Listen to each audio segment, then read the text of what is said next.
नमस्कार, मैं अंजना और आप देख रहे हैं न्यूज 100 लाइव टीवी। आइए रुक करते हैं आज की बड़ी खबर पर। झारखंड अंगीभूत महाविद्यालय अनुबंध शिक्षकेतर कर्मचारी संघ के बैनर तले मंगलवार से क्रमिक अनशन कार्यक्रम की शुरुआत की गई। संघ के सदस्य पिछले 152 दिनों से राजभवन के पास धरना दे रहे थे, लेकिन सरकार और विश्वविद्यालय प्रशासन द्वारा कोई पहल नहीं किए जाने के बाद अब कर्मचारियों ने अनशन का रास्ता चुना है। अनशन पर बैठे कुमार सौरभ और विशंभर कुमार ने बताया कि वे पिछले 10 से 15 वर्षों से अंगीभूत महाविद्यालयों के इंटरमीडिएट विभाग में कार्यरत हैं।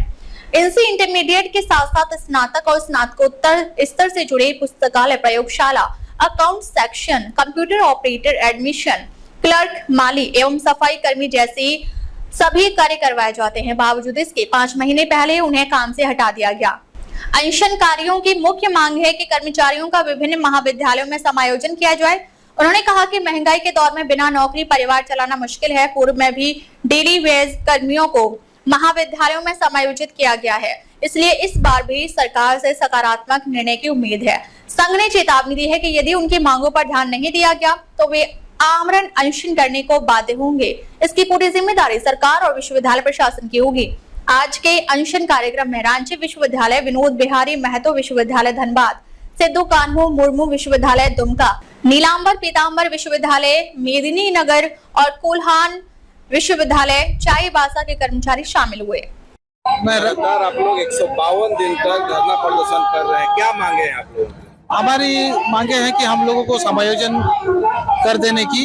हम लोग यहाँ कम से कम 10-15 साल से हम लोग यहाँ में अपना सेवा जो है दे रहे हैं और देते आए हैं। और इंटर जो अभी बंद हुई है, जिनके कारण से हम लोगों की परिस्थिति काफी बिगड़ गई है, खराब हो गई है। हमारा परिवार चलाना भी बहुत मुश्किल हो गया है।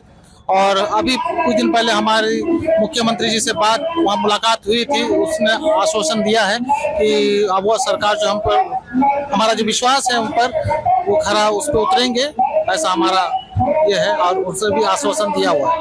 मतलब सरकार की तरफ से आश्वासन मिल रही है कि आप लोगों को नहीं छोड़ा जाएगा। नहीं छोड़ा जाएगा। लेकिन अभी परेशानी क्या है, अभी क्या दिक्कत हो रही है? अभी तक उस पर कोई काम नहीं हुई है और कोई ठोस कदम नहीं उठाया गया है, इसलिए हम लोग अभी भी इस पर डटे हुए हैं धरना प्रदर्शन पे। तो अभी काम करने नहीं दिया जा रहा है? हाँ, फिलहाल अभी काम करने नहीं दिया जा रहा है। क्या बोल के, कहाँ से हटाया गया, कौन हटाया आप लोग को? अभी तो ये सेंट्रल गवर्नमेंट का आदेश था कि भाई न्यू एजुकेशन पॉलिसी के तहत अभी कॉलेज से 11th और 12th को हटा देने की मांग थी, इसलिए हटा दिया गया है। लेकिन सरकार तो एक तरफ से ये बोलती है कि भाई जो भी कर्मचारी काम कर रहे हैं, लगातार जो काम कर रहे हैं, उनको हटाया नहीं जाएगा, भले दूसरे काम में उनको शिफ्ट किया जाएगा। हाँ, ऐसे बोल रहे हैं, लेकिन अब तक हम लोगों को अभी शिफ्ट नहीं किया गया है। इसलिए हमारी मांग है कि हम लोगों को जल्द से जल्द समायोजन कर। कोई आदेश निकला था? हाँ, एक चिट्ठी दिया गया था। कहाँ से आदेश? सेंट्रल गवर्नमेंट से। सेंट्रल गवर्नमेंट से आदेश निकला था। किनका, मतलब किनका सिग्नेचर था उसमें? उस पे ये राज्यपाल का था। राज्यपाल का सिग्नेचर के आधार से आप लोग को हटा दिया गया जी। क्या लिखा गया था आदेश में? उसमें आदेश पर दिया गया था कि न्यू एजुकेशन पॉलिसी के तहत ये जितने भी इसको कॉलेज में है पढ़ाई 11th और 12th की जो चल रहे हैं, इस पर तुरंत बंद कर दिया जाए।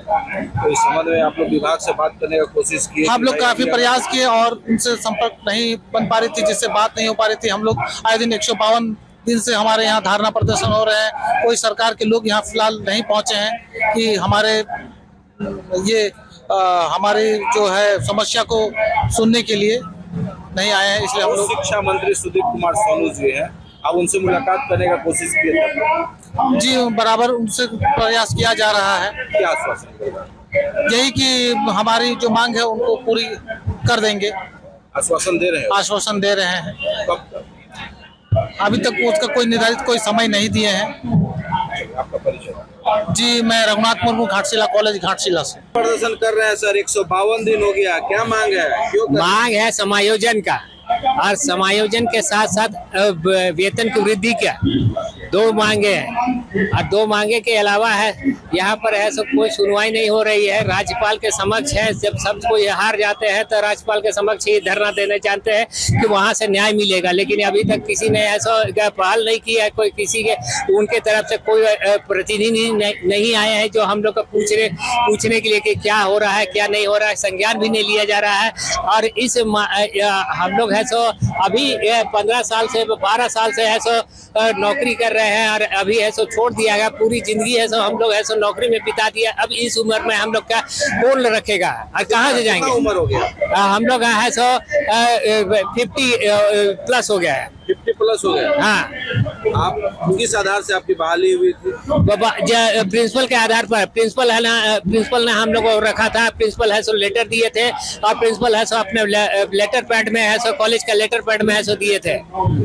तो आप इस संबंध में बोले ना प्रिंसिपल साहब 5 बार हम लोगों ने गुहार लगाया, मिले, जानकारी दिए, लेकिन उन्होंने लगे हमेशा बोले कि आपकी एंट्री गलत है, आपकी एंट्री गलत है, आपकी एंट्री गलत है। आप बोले नहीं गलत एंट्री? ऐसा गलत एंट्री का कोई समाधान होना चाहिए ना कि बिना है सो लेटर का कोई किसी का कारण बिना बताओ नोटिस दिया जाता है।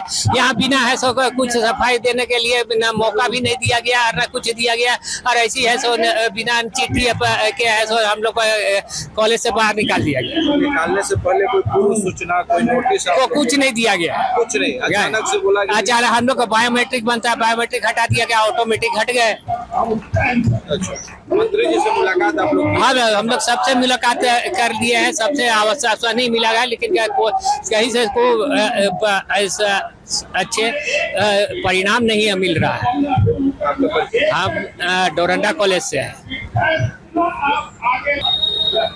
आप लोग के यहाँ लिखा हुआ आश्वासन नहीं आदेश चाहिए, संविदा मुक्त झारखंड चाहिए, क्या है? जी बिल्कुल, जैसा कि ये है स्लोगन के माध्यम से हम बताना चाह रहे हैं कि आश्वासन बार बार हम लोगों को मिल रहा है। संविदा पर हम लोग काम करते थे, जो हम लोगों की नियुक्ति थी वो प्रचार के माध्यम से और गवर्निंग बॉडी के माध्यम से हम लोग की नियुक्ति हुई। एडवर्टीजमेंट आया था, पेपर में निकाला गया था, क्योंकि उस समय बता दें कि महाविद्यालयों में स्टाफ की घोर कमी थी। तो वहाँ पे क्या था कि कर्मचारियों को महाविद्यालय चलाना था सही ढंग से, कैसे चलता, कर्मचारियों की घोर कमी थी। तो वहाँ के स्थानीय प्राचार्यों ने वहाँ पे एक एडवर्टीजमेंट निकाला पेपर में, उसमें हम लोगों ने फॉर्म भरा, फिर हम लोग को शॉर्ट लिस्टिंग करके इंटरव्यू में बुलाया गया और गवर्निंग बॉडी के माध्यम से हम लोगों की जो इंटरव्यू हुई और वहाँ से हम लोगों का चयन किया गया। नियुक्ति नियमावली का पालन किया गया था? वो सर नियमावली का तो पालन करने का कार्य महाविद्यालय का है। वहाँ से एडवर्टीजमेंट निकाला गया था और जिस तरह से ST SC कोटे से निकाला गया था, उस आधार से हम लोगों ने अप्लाई किया था, उस आधार पे हम लोग का सर सिलेक्शन हुआ था।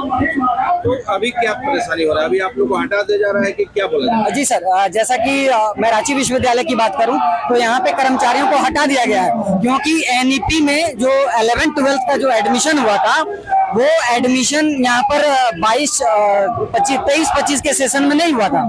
तो जैसे ही 23-25 का यहाँ सेशन 12 क्लास के बच्चे 25 में पास कर गए, तो उसी का आधार बना के NEP हम इम्प्लीमेंट कर रहे हैं महाविद्यालय में। तो आप लोग का सेवा समाप्त किया, जबकि हम लोग की जो नियुक्ति हुई थी उसमें लिखा हुआ था कि महाविद्यालय के कार्यों को संपादित करने के लिए आपकी नियुक्ति की जाती है और महाविद्यालय में इंटर और UG PG दोनों की पढ़ाई होती है। और हमने UG PG और इंटरमीडिएट के हर विभाग में हम लोगों ने अपना कार्य किया है, जिसका हम लोगों के पास साक्ष्य है। और जहाँ सरकार की बात है तो सरकार ने भी हम लोगों को इलेक्शन कमीशन में हो, इलेक्शन जहाँ भी लोकसभा चुनाव, विधानसभा चुनाव हुआ, वहाँ पे हम लोगों ने अपना योगदान दिया। यहाँ तक कि JPSC में जो प्राध्यापकों की नियुक्ति हुई, उनके डॉक्यूमेंट वेरिफिकेशन के लिए हम जैसे शिक्षेतर कर्मचारियों को वहाँ पे लगाया गया। तो कहीं ना कहीं जिसको जहाँ मैंने यूज करना था वहाँ पे हम लोग का यूज किया गया। इसलिए हम लोगों ने स्लोगन भी दिया है, यूज एंड थ्रो सिस्टम बंद करो, यूज एंड थ्रो सिस्टम बंद करो। मानसिक प्रताड़ना जो हम लोग झेल रहे हैं, अल्प वेतन में काम कर रहे थे, किसी तरह का कोई ग्रेजुएटी नहीं है, कोई मेडिकल नहीं है, कोई अलाउंस नहीं है, और उसके तहत भी हम लोग काम कर रहे थे। अल्प वेतन में जब आपकी नैया डूब रही थी, विश्वविद्यालय में जब कर्मचारी नहीं थे, संविदा पर लोग वहाँ पे आप देखेंगे तो संविदा पर या फिर एम्प्लॉय है या फिर क्या अनुकंपा पर है। तो अनुकंपा पर कितनी नियुक्तियां हुई? बहुत कम नियुक्तियां हुई। जो भी संविदा कर्मी लोग चला रहे हैं, अभी सरकार कह दे रही है, या विश्वविद्यालय में जब हम लोग बात करने का प्रयास कर रहे हैं तो वहां से कह रही है हमारे पास फंड नहीं है। मैं सर आपको बता दूं कि थर्ड पार्टी के माध्यम से, जिसको हम आउटसोर्सिंग कंपनी कहते हैं, आउटसोर्सिंग कंपनी के माध्यम से कर्मचारियों की बहाली होती है, जिसमें कर्मचारियों को 10,000 वेतन या 15,000 वेतन दिया जाता है और उस कंपनी को 30,000 से 35,000 पेमेंट किया जाता है। आप समझिए, सरकार के पास पैसा नहीं है, विश्वविद्यालय के पास पैसा नहीं है सर। भुगतान ट्रेजरी से होता है? नहीं सर, ट्रेजरी से नहीं होता था। विश्वविद्यालय महाविद्यालय के पास अपना एक फंड था, जो महाविद्यालय का अकाउंट होता है अपना GF, हाँ, तो वो उस अकाउंट से हम लोगों का भुगतान किया जाता था। पे स्लिप मिलता था? नहीं, पे स्लिप नहीं, मानदेय मिलता था सर हम लोग। जी, मानदेय मिलता था, पे स्लिप हाँ अकाउंट पे ही होता था सर। वो हम लोग को मानदेय दिया जाता था, अकाउंट पे ही होता था। और हम लोग कई बार विश्वविद्यालय में भी जाके आदेश कराए हैं पेमेंट के लिए। कभी पेमेंट मान लीजिए किसी तरह का कोई दिक्कत आता था प्रचार के माध्यम से, तो हम लोग जाते थे विश्वविद्यालय में, वहाँ पे आदेश लेते थे आपको साहब का, तब पेमेंट होता था। तो सारी प्रक्रिया की गई है। उसके बाद भी अगर यह कह दिया जा रहा है कि आपकी नियुक्ति अवैध है, कहा जाता है, तो मैं आपके चैनल के माध्यम से बताना चाहता हूँ, अगर नियुक्ति मेरी अवैध है तो जो नियुक्ति किया है वो व्यक्ति अवैध कैसे नहीं हुआ? आपका गवर्निंग बॉडी, आपका गेजेटेड ऑफिसर प्रिंसिपल होता है, वो हमारी नियुक्ति किया। आप देखिए, मैं एक सिंपल सा एग्जांपल देना चाहता हूँ। पारा शिक्षक की बहाली किसने की? ग्राम पंचायतों ने की, मुखिया ने किया। आप उनकी बहाली को मान लीजिए वैध मान रहे हैं और उनको कर रहे हैं क्योंकि उनकी संख्या बहुत ज्यादा है। आपको पॉलिटिक्स चमकाना है ना, हम तो भाई मतलब कम संख्या में है, तो आप गेजेटेड ऑफिसर की बहाली को भी निष्क्रिय बता दे रहे हैं, अमान्य बता दे रहे हैं। तो आप उनकी भी बहाली को आप अमान्य बता सकते हैं क्या? उनका भी रोस्टर फॉलो हुआ था क्या? ये क्यों नहीं सरकार ने पूछा? आज हमारे साथ ये सरकार क्यों पूछ रही है कि आप बताइए रोस्टर? ये हम क्यों बताएंगे? हमने नियुक्ति नहीं ना की, महाविद्यालय प्रशासन ने नियुक्ति की, गवर्निंग बॉडी ने नियुक्ति की। आप उनसे पूछिए, आप रोस्टर फॉलो किए थे क्या? अगर आप रोस्टर फॉलो नहीं किए थे तो ये गलती महाविद्यालय की है, ये गलती विश्वविद्यालय की है, और उसका भुगतान हम सिर्फ क्यों होंगे? तो सारे पदाधिकारियों को आप दंडित कीजिए ना, फिर हमको आप रोड में ला करके आप हमारे शोषण कर रहे हैं। चाहते हैं कि आप लोगों को कंटिन्यू किया जाए? जी, हमारा सर एक मांग है कि आप हमको कम से कम जीवन यापन के लिए तो आप कीजिए। इस सिलसिले में हम लोग अपने क्षेत्र के कई विधायक से मिले और हमारे पुरैया हाट के आदरणीय विधायक प्रदीप यादव जी से हम लोग मिले। उन्होंने हम लोगों के दर्द को समझा और वो हम लोगों को ले जाकर मुख्यमंत्री साहब से मिलवाए, क्योंकि हम लोग करीब 50 पत्र दिए होंगे मुख्यमंत्री साहब से मिलने के लिए, लेकिन कभी भी हम लोग मिल नहीं पाए। लेकिन आदरणीय विधायक जी ने हम लोगों को वहां पे जाके मिलाया और अपने मुंह से हम लोगों के दर्द को माननीय मुख्यमंत्री जी को बताया। मुख्यमंत्री जी ने कहा है विधायक जी को कि हम आश्वासन देते हैं, लोग का काम होगा, और हम लोगों को भी आश्वासन दिए हैं। तो अपने अगुआ सरकार पर भरोसा है कि सर आप हमारे दुख को समझिए। अब दुर्गा पूजा का समय आ गया है, अब कैसे हमारा परिवार चलेगा, कृपया समझे और हम लोग का समायोजन। अब तक के लिए बस इतना ही, फिर मिलते हैं एक ऐसी ही बड़ी खबर के साथ। तब तक के लिए नमस्कार और देखते रहिए News 100 Live TV।